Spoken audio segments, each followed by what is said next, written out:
Të pandehurit Arlind Mandxhuka dhe Ekzon Azemi janë fajtuar. Ekzon Azemi, Arlind Mandxhuka, Qerem Elshani dhe Edi Zenelaj janë dënuar nga gjykata e shkallës së parë në rastin ku akuzohen se kanë kanosur dhe nxitur urrëtie ndaj gjyqtarit dhe prokurorit që kishin trajtuar rastin e Dejan Pantić.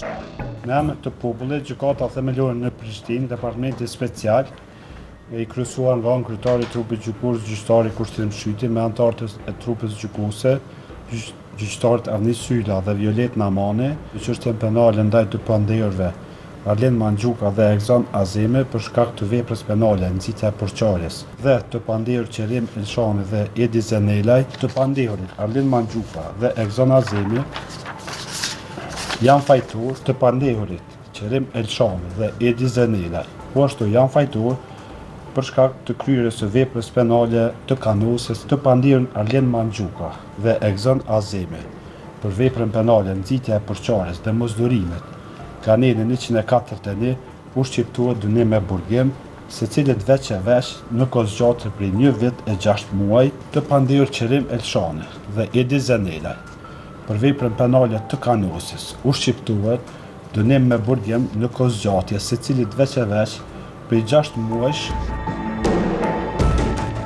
Ekzon Azemi dhe Arlind Mandxhuka akuzohen se kanë nxitur urrëtie ndaj gjyqtarit Mentor Bajraktari dhe ish prokurorit Afrim Shefkiu që ishin duke proceduar rastin e arrestimit të Dejan Pantić. Rasti sipas prokurorisë ka ndodhur më 28 dhjetor 2022. Të katërt të akuzuarit janë dënuar nga gjykata me gjithsej 4 vite burgim. Mentor Bajraktari dhe Afrim Shefkiu kishin ndërmarrë veprime për të ndryshuar masën e paraburgimit në rastin ku i dyshuari për sulm terrorist në zyrat e Komisionit Komunal Zgjedhor në Mitrovicë të Veriut ishte Dejan Pantić.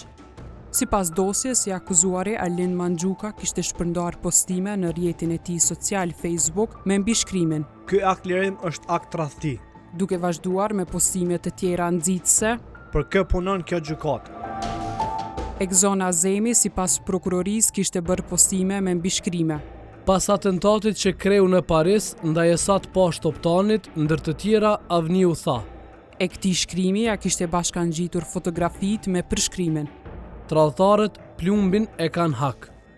Qerem Elshani dhe Edi Zenelaj akuzohen se kanë kryer veprën penale të kanosjes pasi Elshani ishte shprehur në postimin e Azemit: "Ati jo plumbin, po bumën goj po dashkëm i alshu, që mos mi jetë as copza me hynë dhe në tokën tonë."